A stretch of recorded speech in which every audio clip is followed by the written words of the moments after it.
श्री सुखदेव जी कहते, परीक्षित, जब भगवान श्री कृष्ण ने देखा कि उत्पात शुरू हो गए, आकाश पृथ्वी अंतरिक्ष में बड़े बड़े अपशकुन हो रहे हैं, उन्होंने सुधर्मा सभा में उपस्थित सभी यदुवंशियों से बात कही। श्रेष्ठ यदुवंशियों, ये देखो द्वारिका में बड़े बड़े भयंकर उत्पात होने लगे हैं। ये साक्षात यमराज की ध्वजा के समान हमारे महान अनिष्ट के सूचक है। अब हमें द्वारिकापुरी में नहीं ठहरना चाहिए। स्त्रियां, बच्चे और बूढ़े तुरंत द्वारिका से निकले और शंखोद्धार क्षेत्र में चले जाएं, और हम लोग सब प्रभास क्षेत्र में चले। आप सब जानते हैं कि जहां सरस्वती पश्चिम की ओर बहकर समुद्र से जा मिली है, वो प्रभास क्षेत्र है। वहां हम स्नान करके पवित्र होंगे, उपवास करेंगे और एकाग्रचित्त से स्नान एवं चंदन आदि सामग्रियों से देवताओं की पूजा करेंगे। वहां स्वस्ति वाचन के बाद हम लोग गौ, भूमि, सोना, वस्त्र, हाथी, घोड़े, रथ और घर आदि के द्वारा महात्मा ब्राह्मणों का सत्कार करेंगे। ये विधि सब प्रकार के अमंगलों का नाश करने वाली और परम मंगल की जननी है। श्रेष्ठ यदुवंशियों, देवता, ब्राह्मण और गौओं की पूजा ही प्राणियों के जन्म का परम लाभ है। इसलिए निकलो द्वारिका से। सबको हटाया, स्त्रियां, बच्चे, बूढ़े शंखोद्धार क्षेत्र में और समस्त यदुवंशी प्रभास क्षेत्र में चले। द्वारिका छोड़ो। परीक्षित, सभी वृद्ध यदुवंशियों ने भगवान श्री कृष्ण की यह बात सुनकर तथास्तु कहकर उसका अनुमोदन किया। तुरंत नौकाओं से समुद्र पार करके रथों द्वारा यदुवंशी प्रभास क्षेत्र की यात्रा की। वहां पहुंचकर यादवों ने यदुवंश शिरोमणि भगवान श्री कृष्ण के आदेशानुसार बड़ी श्रद्धा और भक्ति से शांति पाठ आदि तथा और भी सब प्रकार के मंगल कृत्य किए। ये सब तो उन्होंने किया, परंतु श्रापवश उनकी बुद्धि हरण हो गई। ब्राह्मणों का एक तरह से उपहास किया था, पेट में बांध करके कि लड़का होगा कि लड़की, तो उनका इससे वो होगा जो तुम्हारे वंश का विनाश करेगा। अब वो समय आ गया। भगवान ने आदेश किया था कि स्वस्ति वाचन करा करके, गौओं का पूजन करके, ब्राह्मणों का पूजन करके खूब दान पुण्य करो, मंगल होगा। प्रभास क्षेत्र में स्वस्ति वाचन होते होते बुद्धि खराब हो गई, क्योंकि वो साप है और सबने जो नहीं पीना चाहिए वो पिया। ये अंतिम लीला है इनकी। मैरेयक नामक मदिरा का पान किया। ये पीने में बहुत मीठी लगती है, परिणाम में सर्वनाश करती है। सबकी बुद्धि भ्रष्ट हो गई। भगवान ने क्या कहा था, किसी को होश नहीं रहा। तीव्र मदिरा के पान से सब के सब घमंडी अहंकार से युक्त हो गए और एक दूसरे से लड़ने झगड़ने लगे। सच पूछो तो ब्राह्मणों का शाप लागू हो गया। श्री कृष्ण की माया बड़ी गूढ़ है। अब वो आपस ही में क्रोध करके एक दूसरे पर धनुष, बाण, तलवार, भाला, गदा, तोमर, रिष्टि, अस्त्र शस्त्रों से भिड़ गए आपस ही में। कहते हैं 88 करोड़ यदुवंशी थे, 88 करोड़। वैसे ही महाबलवान थे। अब तुम मेरे एक नामक मदिरा का पान किए थे तो बुद्धि भ्रष्ट थी, वो अपने ही पुत्र पौत्रों को काटने लगे। मतवाले यदुवंशी रथों, हाथियों, घोड़ों, गधों, ऊंटों, खच्चरों, बैलों, भैंसों और मनुष्यों पर भी सवार होकर एक दूसरे को बाणों से घायल करने लगे, मानो जंगली हाथी एक दूसरे पर दांतों से चोट कर रहे हों। सबकी सवारियों पर ध्वजाएं फहरा रही थी। पैदल सैनिक भी आपस में उलझ रहे थे। प्रद्युम्न सांब से युद्ध करने लगे, अक्रूर जी भोज से युद्ध करने लगे।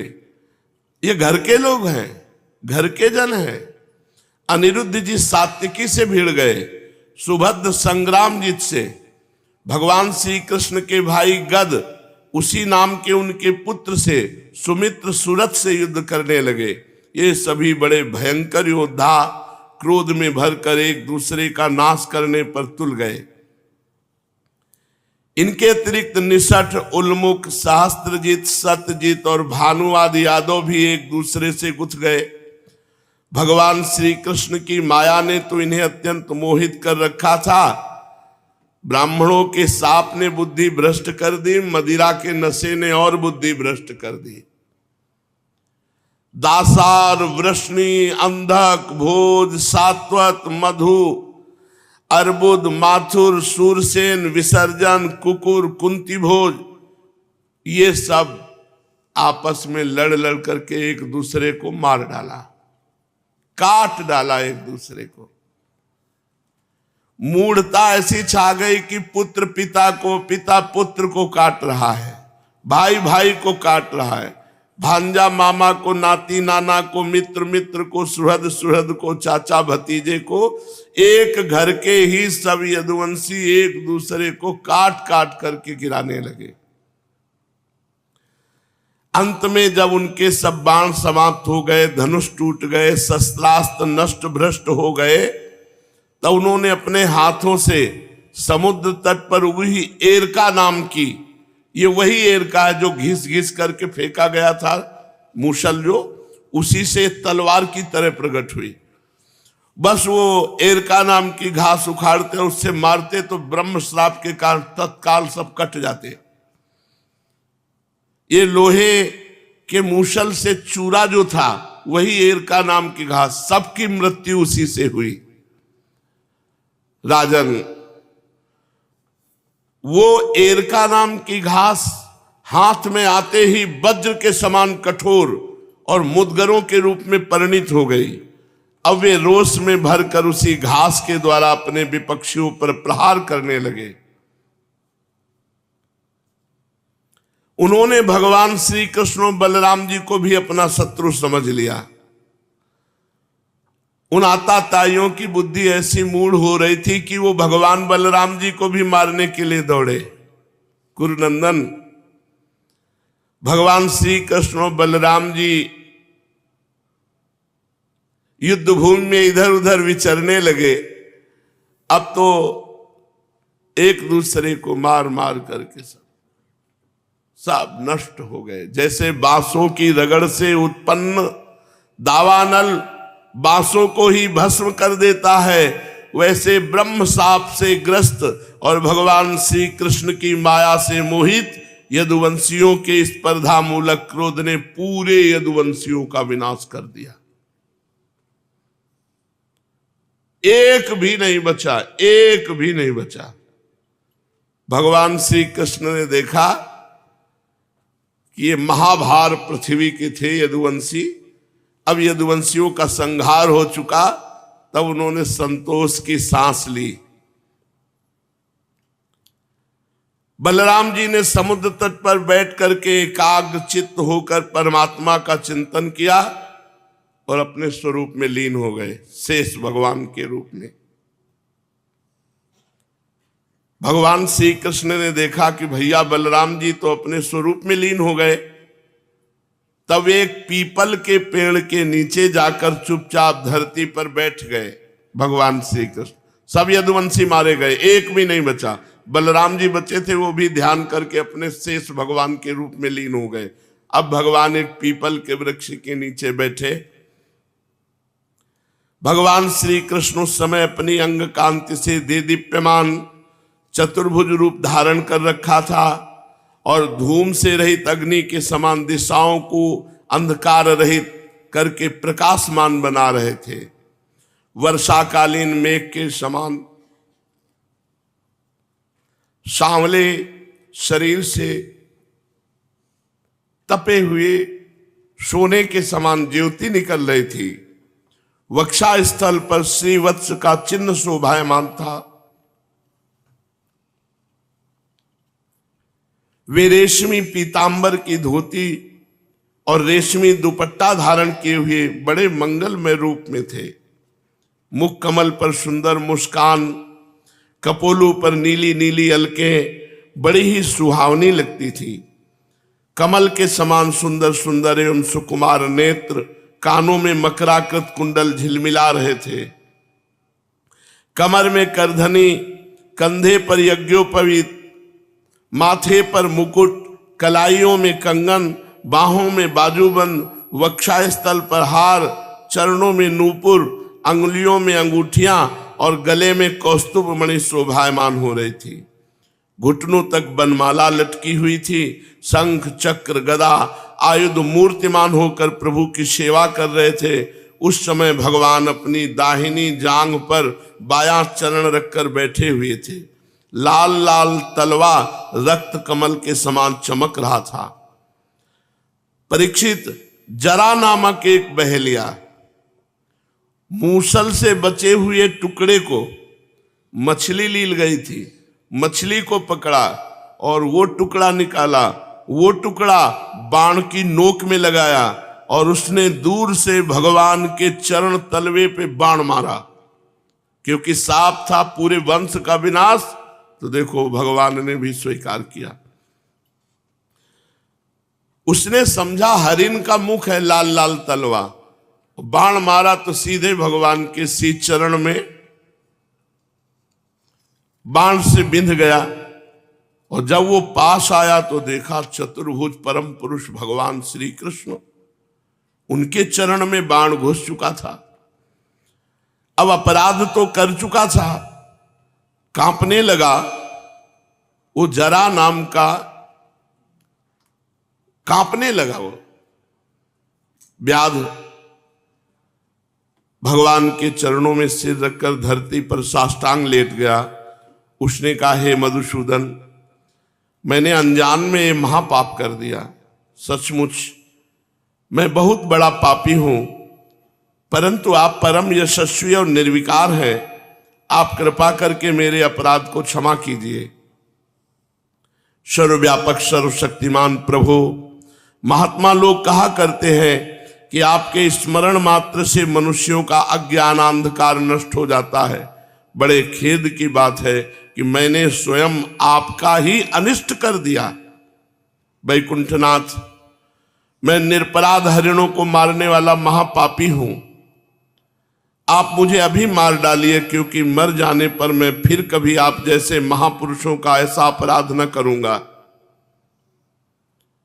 भगवान, संपूर्ण विद्याओं के पारदर्शी ब्रह्मा जी और उनके पुत्र रुद्र आदि भी आपकी योग माया का विलास नहीं समझ पाते, क्योंकि उनकी दृष्टि भी आपकी माया से आवृत है। ऐसी अवस्था में हमारे जैसे पापियोनी लोग उसके विषय में कह ही क्या सकते हैं। भगवान श्री कृष्ण ने कहा, हे जरे, तू डर मत, उठ उठ, ये तूने मेरे मन का काम किया है। जा, मेरी आज्ञा से ये विमान आया, तू बैठ और स्वर्ग में जा। जिसकी प्राप्ति बड़े बड़े पुण्यवानों को बड़ी कठिनता से होती है। अपने मारने वाले बाण जो चरणों में मारा, व्याध को भगवान ने सदेह विमान पर स्वर्ग में भेजा। श्री सुखदेव जी कहते हैं, परीक्षित, भगवान श्री कृष्ण तो अपनी इच्छा से शरीर धारण करते हैं। जब उन्होंने जरा व्याध को ये आदेश दिया, तब उसने उनकी 3 परिक्रमा की, नमस्कार किया और विमान पर सवार होकर स्वर्ग को चला गया। भगवान श्री कृष्ण का सारथी दारुक खोजता हुआ, पता लगाता हुआ भगवान के श्रीअंग की गंध से वो अनुमान लगा लिया कि इधर भगवान है और भगवान के सामने आ गया। दारुक ने वहां जाकर देखा कि भगवान श्री कृष्ण पीपल के वृक्ष के नीचे आसन लगाए बैठे हैं, असह्य तेज वाले आयुध मूर्तिमान होकर भगवान की सेवा में संलग्न है। उन्हें देखकर दारुक के हृदय में प्रेम की बाढ़ आ गई, नेत्रों से आंसुओं की धारा बहने लगी। वो भगवान के रथ से कूदकर भगवान के चरणों में गिर पड़ा। भगवान का नित्य सारथी है। उसने भगवान से प्रार्थना की, प्रभु रात्रि के समय चंद्रमा के अस्त हो जाने पर राह चलने वाले की जैसी दशा होती है, आपके चरण कमलों का दर्शन न पाकर मेरी भी वैसी ही दशा हो गई है। प्रभु मेरी दृष्टि नष्ट हो गई है, चारों ओर अंधेरा छा गया है। अब न तो मुझे दिशाओं का ज्ञान है और न मेरे हृदय में शांति ही है।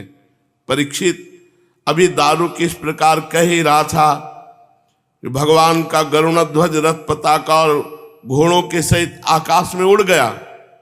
जो दारुक चलाते थे रथ, वो आकाश में अंतर ध्यान हो गया। उसके पीछे पीछे भगवान के जितने आयुध थे वो सब अंतर ध्यान हो गए। ये सब देखकर दारुक के आश्चर्य की सीमा न रही। तब भगवान ने कहा, दारुक अब तुम द्वारिका चले जाओ, यदुवंशियों का संहार हो गया है, भैया बलराम जी अपने स्वरूप में स्थित हो गए हैं और मैं अपने परम धाम को जा रहा हूं, ये सूचना दे दो। उनसे कहना कि अब तुम लोगों को अपने परिवार वालों के साथ द्वारिका में नहीं रहना चाहिए, क्योंकि मेरे जाते ही द्वारिकापुरी को समुद्र डुबो देगा। सब लोग अपनी अपनी धन संपत्ति, कुटुंब और मेरे माता पिता को लेकर अर्जुन के संरक्षण में इंद्रप्रस्थ चले जाओ। देखो, जब भगवान की लीला में ये संवरण लीला है, विनाश लीला है, तो हमारे जीवन में क्यों नहीं होगी?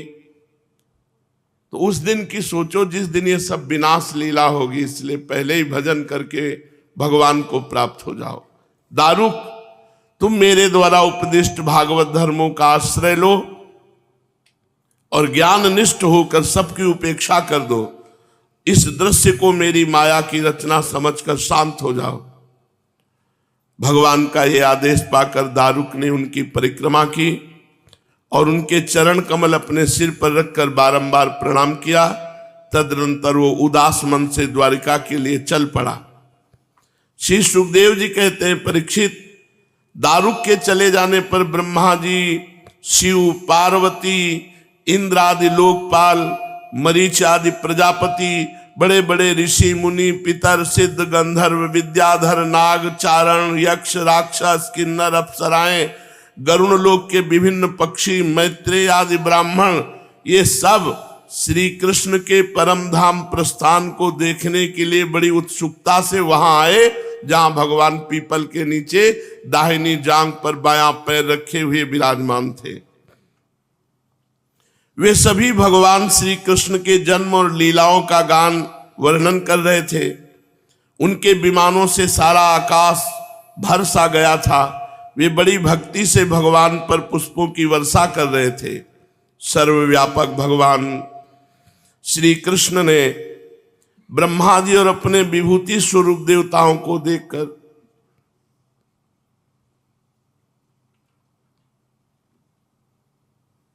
अपने नेत्र बंद कर लिए, अपने स्वरूप में स्थित होने के लिए।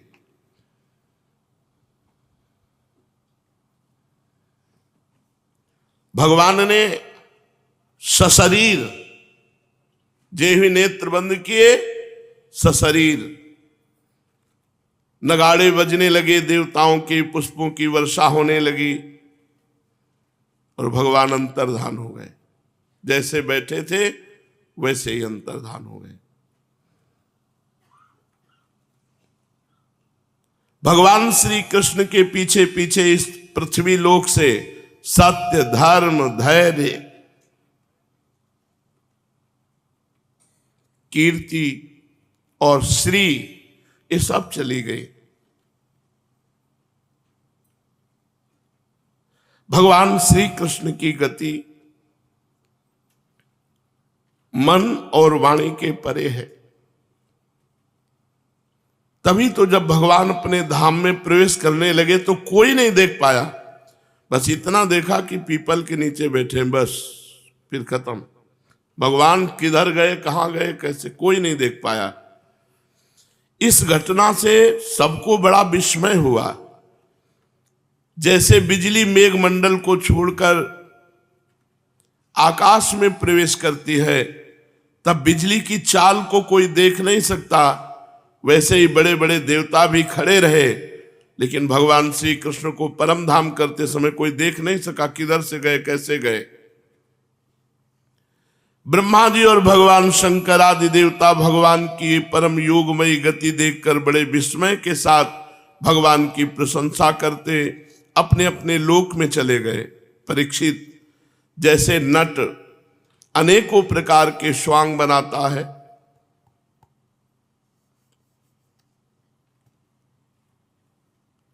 परंतु वो निर्लेप रहता है, वैसे ही भगवान है।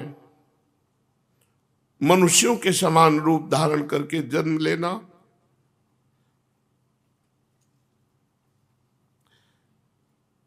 लीला और फिर लीला का स्मरण कर लेना उनके लिए अभिनय मात्र है। वे स्वयं ही इस जगत की सृष्टि करते हैं, इसमें प्रवेश करते हैं, फिर इसका संहार कर लेते हैं। महामहिम स्वरूप है। देखो ना, संदीपिनी गुरु का पुत्र यमपुरी चला गया था, परंतु सशरीर उसको लौटा लाए। देखो ना, तुम्हारा ही शरीर ब्रह्मास्त्र से जल चुका था, परंतु उन्होंने तुम्हें जीवित कर दिया। वास्तव में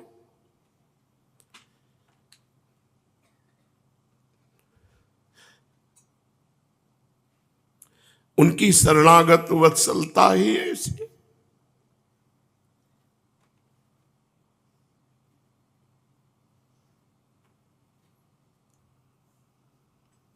और तो क्या कहूं, महाकाल भगवान शंकर को भी युद्ध में तृप्त कर दिया और अपने प्रत्यपराध करने वाले को, जो उनके चरणों पर बाण प्रहार किया, ऐसे कृपालु उसे सदैव स्वर्ग भेज दिया। प्रिय परीक्षित, भगवान अपने शरीर को सदा के लिए यहां रख सकते थे, अवश्य रख सकते थे, पर उन्होंने ऐसा नहीं किया, क्योंकि वो निरपेक्ष है। संपूर्ण जगत की स्थिति, उत्पत्ति और संहार उनका एक खेल है। संपूर्ण शक्तियों को धारण करने वाले उन्होंने अपने शरीर को भी यहां नहीं रखा, अंतर ध्यान कर दिया। इससे उन्होंने दिखाया कि यहां से सबको जाना है, यहां किसी का भी शरीर नहीं टिकेगा। आत्मनिष्ठ पुरुषों के लिए आदर्श है कि वो अपने शरीर पर प्यार ना करें, इसका नाश होगा। जो पुरुष प्रातःकाल ब्रह्म मुहूर्त में भगवान श्री कृष्ण के परम धाम गमन की इस कथा को एकाग्रता पूर्वक सुनेगा, कीर्तन करेगा, वो भगवान के सर्वश्रेष्ठ परम पद को प्राप्त होगा। इधर दारुक भगवान श्री कृष्ण के विरह से व्याकुल होकर द्वारिका आया। वसुदेव जी और उग्रसेन के चरणों पर गिर गिर करके आंसुओं से भीगे हुए पूरा का पूरा विवरण सुनाया कि सब यदुवंशी नष्ट हो गए, बलराम जी अपने स्वरूप को प्राप्त हो गए और भगवान श्री कृष्ण अंतर्धान हो गए। ये बात सुनते ही शोक के मारे सब मूर्छित हो गए। सब श्री कृष्ण वियोग से विह्वल होकर सिर पीटने लगे।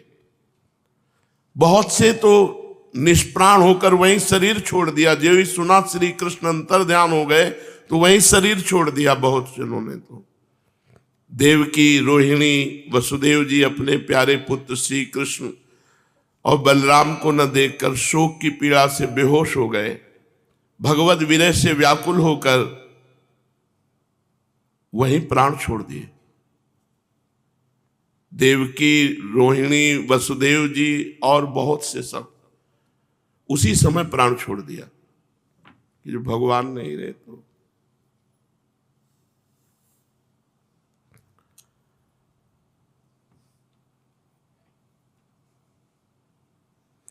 बलराम जी की पत्नियां, वसुदेव जी की और शेष पत्नियां, ये सब अग्नि में प्रवेश कर गई। भगवान श्री कृष्ण की रुक्मिणी आदि पटरानियां, ये सब भगवान का ध्यान करते हुए अग्नि में प्रवेश कर गई।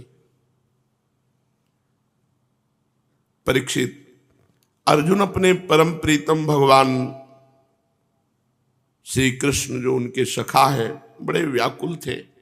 यही थे, द्वारिका में ही थे, पर उन्होंने गीता के सदुपदेश से अपने चित्त को संभाला और भगवान ने जो आज्ञा करी है उसका पालन करना है। यदुवंश के मृत व्यक्तियों में जिनको कोई पिंड दान देने वाला ना था, अर्जुन ने श्राद्ध किया। महाराज,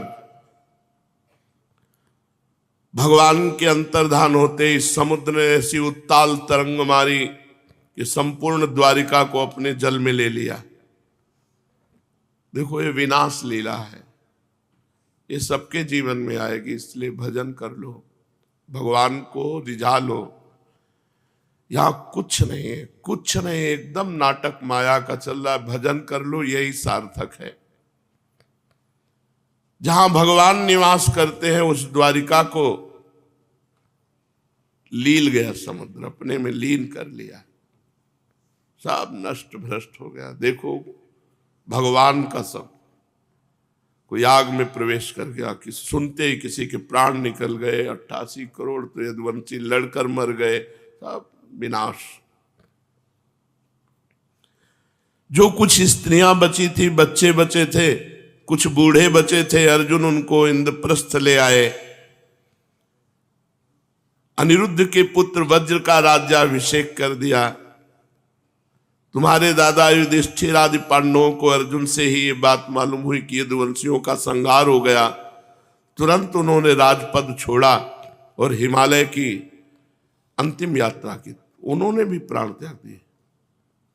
महान भागवत थे, सब क्रमशः गिरते गए हिमालय में, शरीर छूटता गया।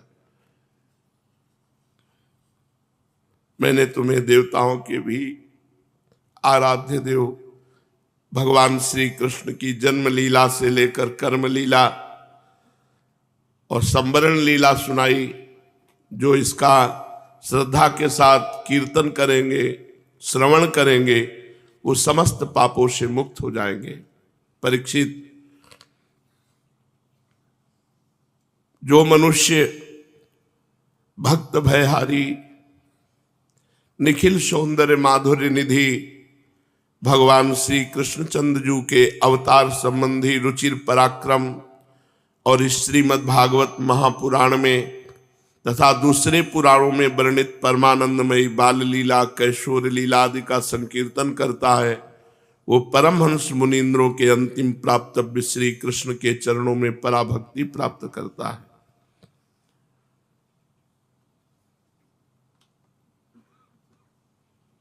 कुछ नहीं है, कुछ नहीं है। ये सब जब भगवान का कुछ नहीं बचा तो तुम्हारा क्या बच जाएगा, विचार करो।